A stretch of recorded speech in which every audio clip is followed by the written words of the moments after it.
अब मैं ज्यादा समय न लेते हुए बड़े अदब के साथ अनुरोध करता हूँ कि आज की जनसभा की मुख्य अतिथि बहुजन समाज पार्टी की राष्ट्रीय अध्यक्ष, उत्तर प्रदेश की पूर्व मुख्यमंत्री, कपूर सांसद एवं करोड़ों करोड़ों कमजोरों, मजलूमों, बेसहारों की आवाज, हम सबके मान सम्मान स्वाभिमान की प्रतीक आदरणीय बहन कुमारी मायावती जी जनसभा को संबोधित करने की कृपा करें। आदरणीय बहन जी।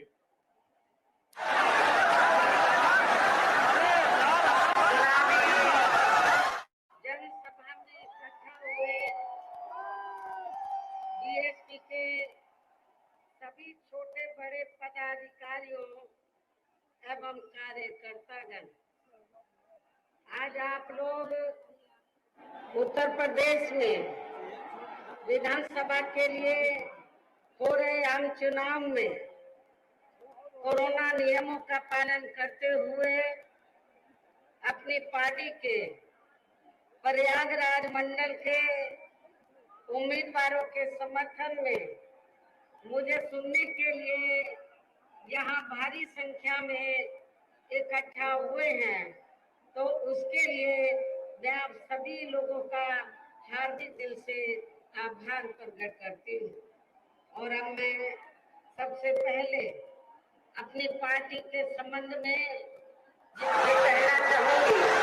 कि हमारी पार्टी ये चुनाव उत्तर प्रदेश की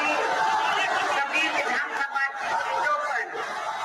अकेले अपने बलबूते पर ही पूरी तैयारी ईमानदारी के साथ यहाँ सन 2007 की ही तरह फिर से अपनी पार्टी की पूर्ण बहुमत की सरकार बनाने के लिए लड़ रही है, ताकि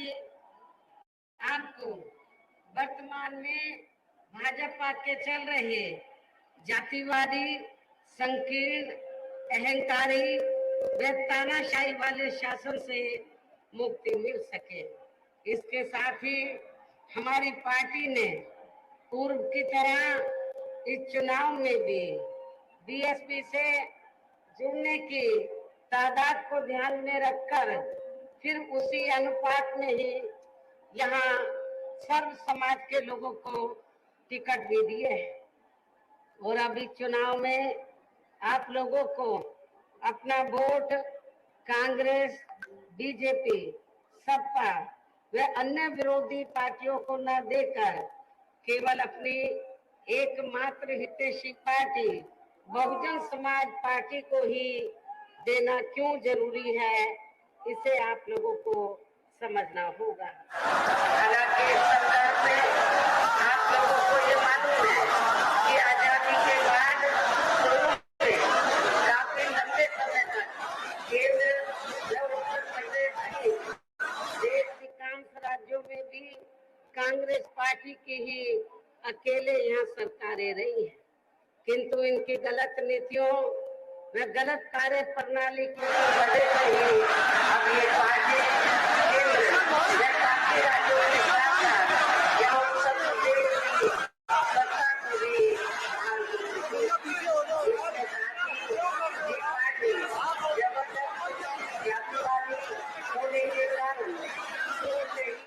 हर मामले में खासकर यहाँ दलित, आदिवासी व अन्य पिछड़ा वर्ग विरोधी पार्टी भी रही है और अभी भी है, जिस कारण केंद्र में रही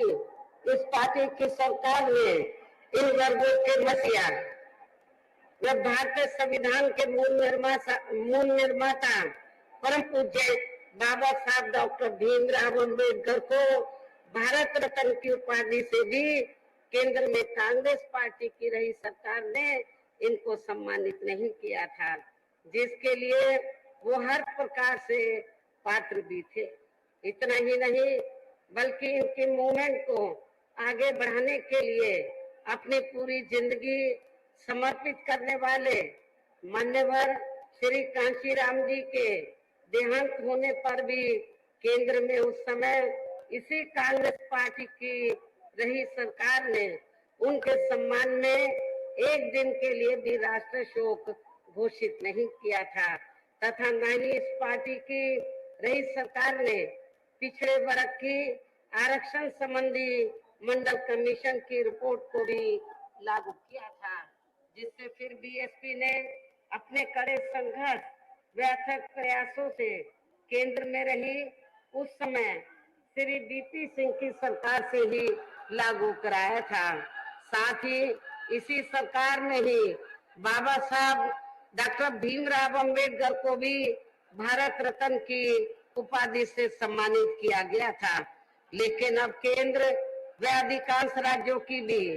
सत्ता से बाहर होने पर यही कांग्रेस पार्टी खासकर दलितों, आदिवासियों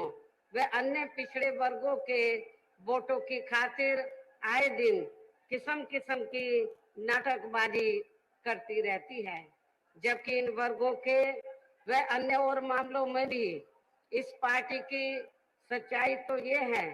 कि कांग्रेस पार्टी जब सत्ता में आसीन होती है और इनके अच्छे दिन होते हैं तो तब इस पार्टी को इन वर्गों का विकास व उत्थान आदि याद नहीं आता है तथा न ही इनको महिलाओं की भी भागीदारी याद आती है। और यदि कांग्रेस पार्टी ने ये सब कुछ किया होता, वीकर सेक्शन के लिए कुछ किया होता, तो फिर हमें बीएसपी को बनाने की जरूरत नहीं पड़ती। इतना ही नहीं बल्कि इस पार्टी के बाद खासकर यहाँ सपा व बीजेपी आदि की बनी सरकार में भी यूपी की जनता अधिकांश मामलों में काफी ज्यादा दुखी रही है। सपा की सरकार में तो ज्यादातर यहाँ गुंडों, बदमाशों, माफियाओं, अराजक तत्वों व सरेआम लूट खसोट करने एवं दंगे फसाद आदि कराने वालों का ही राज था। जिसकी खास वजह से ही इस सरकार ने हमेशा यहाँ शराब की स्थिति बनी रही है। प्रदेश में विकास के कार्य भी ज्यादातर यहाँ एक विशेष क्षेत्र व एक विशेष समुदाय के लोगों तक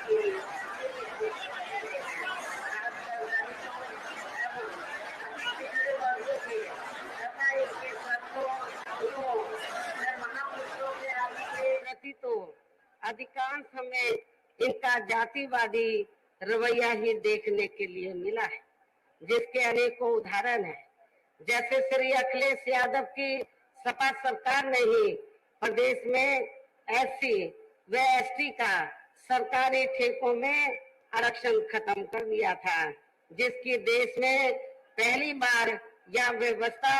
बीएसपी की सरकार में ही की गई थी। संसद में सपा ने एससी व एसटी का पदोन्नति में आरक्षण का बिल फाड़ दिया था तथा फिर उसे पास भी नहीं होने दिया था। साथ ही मान्य कोर्ट के निर्णय की आड़ में एससी व एसटी के कर्मचारियों का गलत तरीके से डिमोशन भी कर दिया गया। सपा सरकार ने ही एससी व एसटी के छात्रों का विदेश जाकर पढ़ाई करने की योजना को खत्म कर दिया। एससी व एसटी के छात्रों का शून्य शुल्क पर प्रवेश समाप्त कर दिया गया। इसके साथ ही इन वर्गों के छात्रों की शुल्क प्रतिपूर्ति पर 60% की बाध्यता लगाकर उनकी छात्रवृत्ति रोकने का भी काम सपा सरकार में किया गया। इसी सपा सरकार ने सरकारी भूमि आवंटन में एससी व एसटी को मिलने वाली प्राथमिकता को खत्म कर दिया गया। साथ ही यही सरकार एससी व एसटी की भूमि खरीदने को लेकर नया संशोधन नियम लेकर आई, जिसमें बिना डीएम की अनुमति के कोई भी उनकी जमीन को खरीद सकता है, ताकि फिर इन वर्गों के लोगों की जमीन को आसानी से हथियाया जा सके। ऐसे अनेकों और भी इन्होंने विरोधी फैसले लिए। इसके अलावा दलित एवं अन्य पिछड़े वर्गों में जन्मे इनके महान संतों, गुरुओं व महापुरुषों आदि के सम्मान में हमारी सरकार ने जनहित के अनेकों योजनाओं के जनहित की अनेकों योजनाओं के जो नाम रखे थे, साथ ही नए बनाए गए जिलों, यूनिवर्सिटी व पार्क आदि के जो नाम रखे गए थे, वे सभी अधिकांश सपा सरकार ने बदल दिए, जिसके तहत ही संत रविदास जिले का नाम भी बदलकर भदोई कर दिया गया, जो आपका पड़ोसी जिला है। इस प्रकार से इस पार्टी का इनके प्रति ऐसा है ये प्रेम, इनका असली समाजवाद। इतना ही नहीं बल्कि हमारी पार्टी तो इन मामलों को लेकर ये भी सोच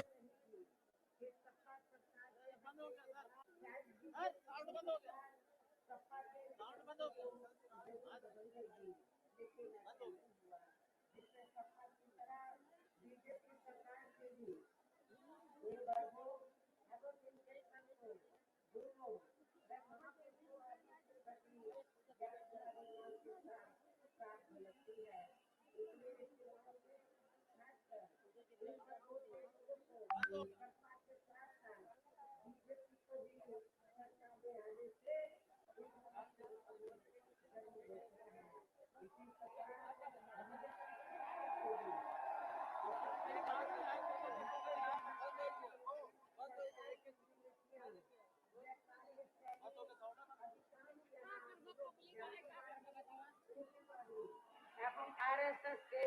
संकीर्ण एजेंडे को ही लागू करने पर टिकी रही है, जिससे प्रभावित एवं शिकार हुए लोगों का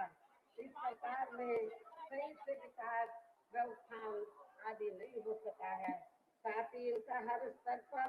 काफी ज्यादा शोषण व उत्पीड़न आदि भी किया गया है। धर्म के नाम पर हमेशा यहाँ तनाव व नफरत आदि का वातावरण भी बना रहा है। प्रदेश में अपराध भी काफी ज्यादा बढ़े हैं, खासकर दलित, अखिलेश व महिलाएं आदि भी इस सरकार में कतई भी सुरक्षित नहीं रही है। लेकिन मीडिया में सही आंकड़ों को दबा दिया जाता है। इसके अलावा प्रदेश में गरीबों, मजदूरों, बेरोजगारों व अन्य मेहनत कर लोगों के साथ साथ दलितों, आदिवासियों, अन्य पिछड़े वर्गों, अन्य धार्मिक अल्पसंख्यक समाज के लोगों के इसमें कल्याण के लिए वर्षों से जो भी यहाँ सरकारी योजनाएं कर रही थी, तो उनका भी इन्हें वर्तमान भाजपा सरकार में पूरा लाभ नहीं मिल पा रहा है। साथ ही दलितों व पिछड़ों को भी आरक्षण का पूरा लाभ नहीं मिल पा रहा है, क्योंकि ज्यादातर प्राइवेट सेक्टर के जरिए ही कराए जा रहे हैं, जिसमें इनके लिए आरक्षण की कोई भी व्यवस्था नहीं है। सरकारी नौकरियों में भी इनका आरक्षण का कोटा नहीं किया जा रहा है। मुस्लिम व अन्य धार्मिक अल्पसंख्यक समाज के लोगों के साथ तो बीजेपी की सरकार ने अधिकांश यहाँ सोचेगा व पक्षपात वाला रवैया ही अपनाया गया है। विशेषकर मुस्लिम समाज की सरकार में सबसे ज्यादा दुखी रहा है। इतना ही नहीं बल्कि इस बार विशेषकर प्रबुद्ध वर्ग में भी खासकर ब्राह्मण समाज हर मामले में अपने आप को काफी ज्यादा उपेक्षित महसूस करता है। इसके अलावा इनके गलत आर्थिक नीतियों के कारण यहाँ गरीबी, बेरोजगारी या महंगाई आदि भी काफी ज्यादा बढ़ी है। इसके साथ साथ उत्तर प्रदेश सहित पूरे देश के किसान भी केंद्र सरकार की गलत नीतियों के कारण काफी ज्यादा दुखी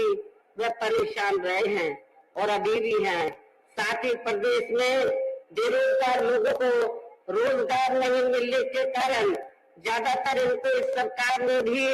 पलायन करना पड़ा है। जबकि आप लोगों को मालूम है कि यूपी में बीएसपी की ही अकेली एक ऐसी सरकार रही है 4 बार जिसकी सरकार में यहाँ से बेरोजगार लोगों को पलायन नहीं करना पड़ा है, बल्कि जो पलायन करके चले गए थे वो मेरी सरकार में वापस आ गए।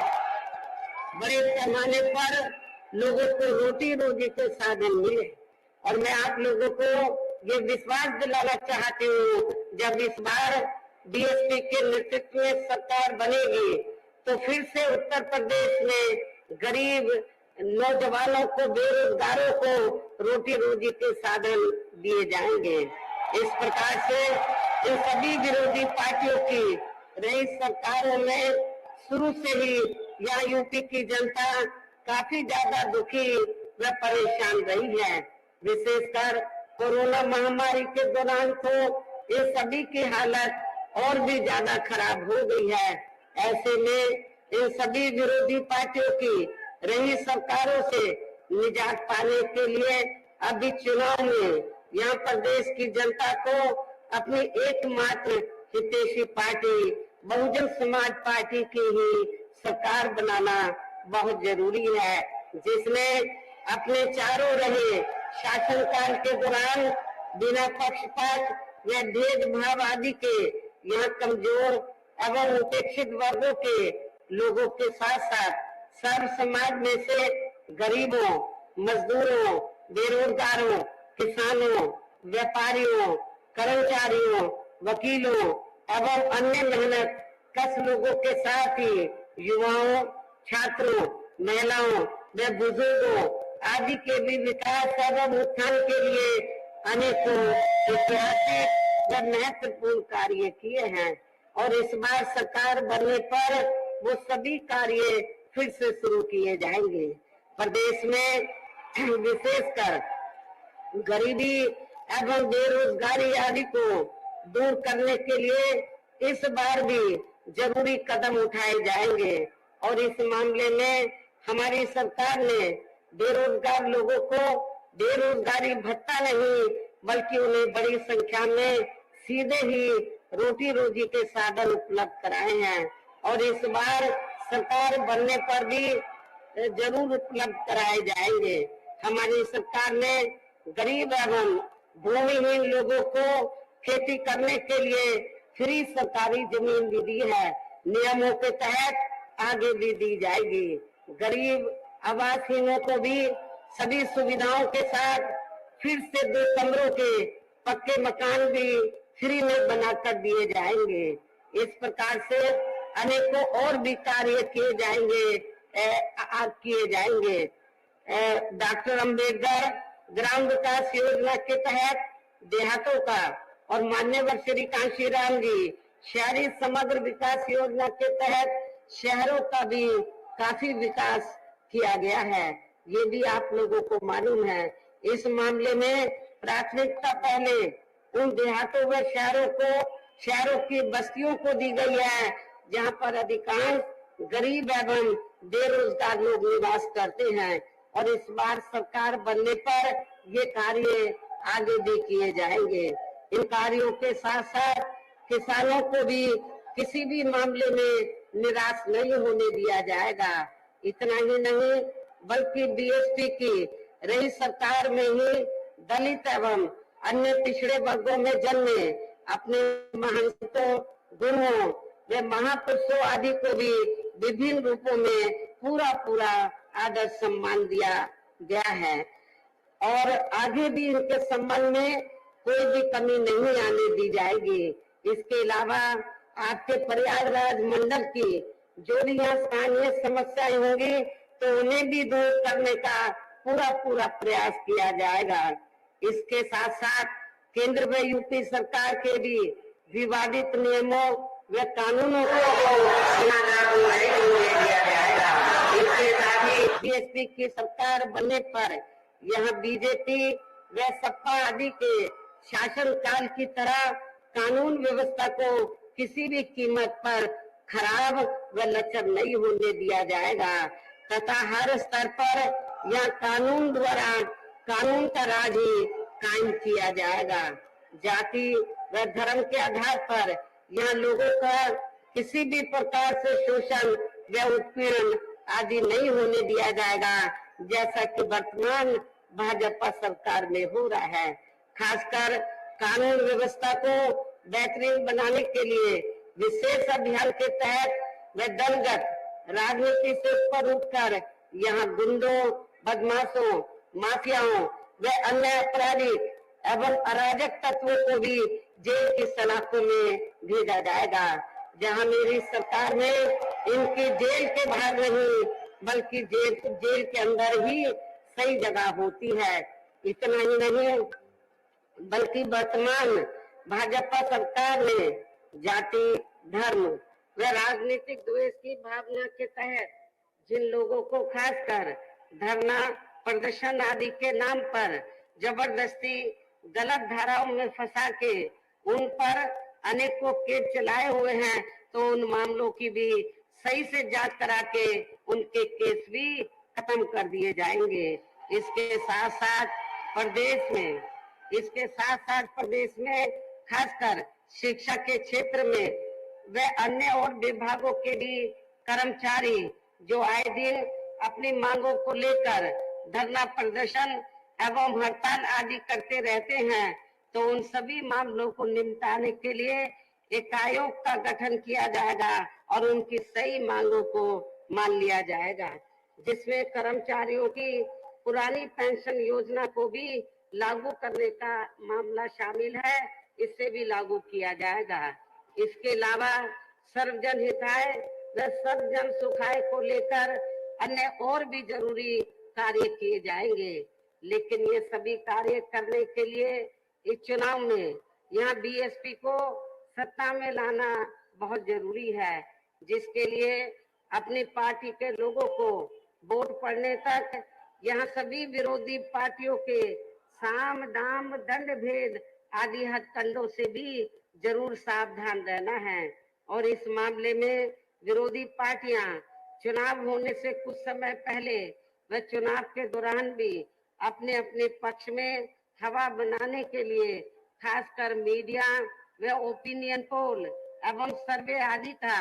जो बड़े पैमाने पर गलत इस्तेमाल करती है, तो उससे आप लोगों को कतई भी गुमराह नहीं होना है। जैसे सन 2007 के हुए विधानसभा चुनाव में उस समय मीडिया में जो बीएसपी को लेकर ओपिनियन पोल व सर्वे आदि दिखाए गए थे, तो आप लोगों को मालूम है जब रिजल्ट आया तो वो गलत साबित हुए थे, और इस बार भी आप लोगों को फिर से गलत साबित इनको करके दिखाना है। इसके साथ ही पूर्व की तरह इस चुनाव में भी विरोधी पार्टियों ने विभिन्न रूपों में जो अपने हवाई व प्रलोभन भरे चुनावी घोषणा पत्र आदि जारी किए हैं, जिन्हें सत्ता में आने के बाद ये पार्टियां अधिकार संबल में नहीं लाती हैं, तो उनके बहकावे में भी आप लोगों को बिल्कुल भी नहीं आना है, जिन पर से अब जनता का काफी हद तक विश्वास ही उतर गया है। इसलिए इस मामले में बीएसपी किसी भी चुनाव में विरोधी पार्टियों की तरह अपना कोई भी चुनावी घोषणा पत्र आदि जारी नहीं करती है। वैसे भी बीएसपी कहने में बहुत कम बल्कि कार्य करके दिखाने में ही ज्यादा विश्वास रखती है, और ऐसा हमने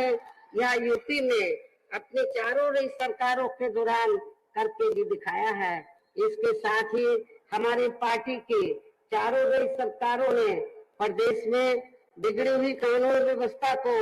सुधारने के साथ साथ प्रदेश के विकास व आम जनहित के लिए जो असंख्य अति महत्वपूर्ण कार्य किए हैं, वो अभी तक या किसी भी विरोधी पार्टी की रही सरकार ने नहीं किए हैं, बल्कि ज्यादातर उन्हीं कार्यों के नाम व स्वरूप आदि बदलकर अब विरोधी पार्टियों की सरकारें उन्हीं को ही भुलाने में लगी रहती हैं। लेकिन उन कार्यों के प्रति इनकी नियत व सोच सही नहीं होने के कारण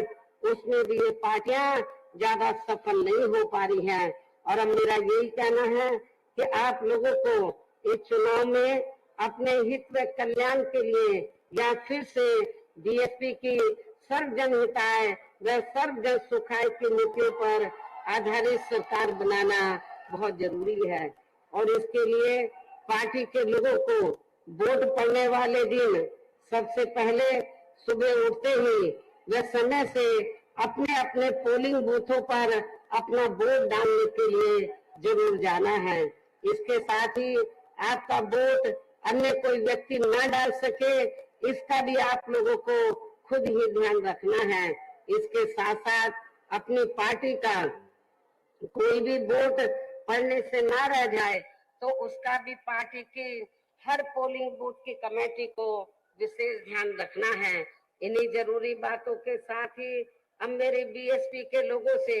यही अपील है कि पार्टी ने यहाँ के प्रयागराज मंडल में जिन भी विधानसभा की सीटों पर अपने उम्मीदवारों को चुनाव के मैदान में उतारा है, जो यहाँ के बीच में मौजूद भी हैं, तो उन्हें आप लोगों को वोट वाले दिन अपनी पार्टी के हाथी चुनाव चिन्ह के सामने वाले बटन को दबाकर जरूर जिताना है। और फिर से आपको यहाँ सन 2007 की तरह ही बीएसपी की अपनी पूर्ण बहुमत की सरकार जरूर बनाना है। तभी फिर प्रदेश में अमन चैन कायम होने के साथ साथ यहाँ सभी धर्मों व वर्गों के लोगों का सही से विकास व उत्थान आदि हो सकता है। साथ ही यहाँ अन्याय, अपराध, भय व भ्रष्टाचार मुक्त एवं विकास युक्त वातावरण भी पैदा हो सकता है। तथा तभी फिर यहाँ परम पूज्य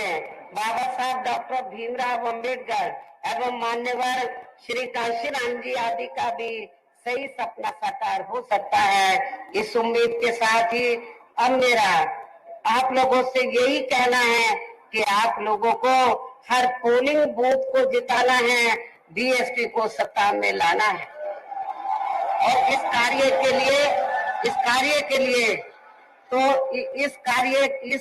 के लिए जैसा कि मैंने आप लोगों को 9 जनवरी की मीटिंग में जब यूपी स्टेट की मीटिंग बुलाई थी तो मैंने कहा था, जिसमें विधानसभा के अध्यक्ष भी थे, तो मैंने इनको ये कहा था इस चुनाव में सबसे बड़ा रोल जो है विधानसभा की कमेटी का है, सेक्टर का है, पोलिंग बूथ की कमेटी का है। तो और इनको ही अपने अपने अपने विधानसभा से बीएसपी के उम्मीदवारों को जिताना है। और रात दिन मेहनत करके जो विधानसभा की कमेटी है, पोलिंग बूथ की कमेटी है, तो उनकी अहम भूमिका होगी अपने कैंडिडेट को जिताने के लिए। मैंने ये भी कहा था कि जब बीएसपी का कैंडिडेट जिस भी विधानसभा से जीत कर आएगा तो उसका क्रेडिट वहां के पार्टी के बड़े बड़े नेताओं को नहीं, बल्कि विधानसभा की कमेटी को, सेक्टर और पोलिंग बूथ की कमेटी को ही दिया जाएगा। मुझे पूरा भरोसा है कि हर विधानसभा की कमेटी आपके मंडल में, प्रत्येक विधानसभा की कमेटी, सेक्टर और पोलिंग बूथ की कमेटी, खासतौर से पोलिंग बूथ की कमेटी मोहल्ले मोहल्ले में जाकर तो सर्व समाज के लोगों को तैयार करके अपने कैंडिडेट को जिताने का पूरा ये कमेटी प्रयास करेगी। वैसे आज आप लोगों के जोश को देखकर मुझे ऐसा लग रहा है कि आप लोग बीएसपी के नेतृत्व में अपनी 5वीं बार सरकार जरूर बनाएंगे। इस बार अपनी 5वीं बार सरकार जरूर बनाएंगे और इस बार 5वीं बार सरकार बनाने के साथ साथ अपनी बहन को 5वीं बार यूपी का मुख्यमंत्री भी जरूर बनाएंगे। इतना ही नहीं बल्कि आज आप लोगों की इस अपार भीड़ के जोश को भी देखकर मुझे ऐसा लग रहा है कि जो लोग बीएसपी को दगा देकर गए हैं, धोखा देकर गए हैं और अब वे सपा के टिकट पर विधानसभा का चुनाव लड़ रहे हैं, जिसमें आपके जिला कौशाम्बी की ऐसी सीट का एक इंद्र देवता से भी बड़ा देवता शामिल है। तो उन सभी की तो सभी की आस से लेकर, वैसे आप लोगों की भीड़ को देखकर, तो सभी की आस से लेकर वोटों की गिनती होने तक मुझे पूरा भरोसा उनकी नींद जरूर उड़ जाएगी। और फिर इस किस्म के स्वार्थी व दगाबाज लोग इस बार ये चुनाव बुरी तरह से जरूर हार जाएंगे। इस विश्वास के साथ ही हमने प्रयागराज मंडल के अंतर्गत आने वाले जिला कौशाम्बी, जिला फतेहपुर, जिला प्रतापगढ़ व जिला प्रयागराज के पार्टी के लोगों से पुनः ये पुरजोर अपील करती हूँ कि वे इस पूरे मंडल में अपनी पार्टी के सभी उम्मीदवारों को रिकॉर्ड तोड़ वोटों के अंतर से ये चुनाव जरूर जिताएंगे। इस उम्मीद के साथ ही मैं अपनी बात यही समाप्त करती हूँ।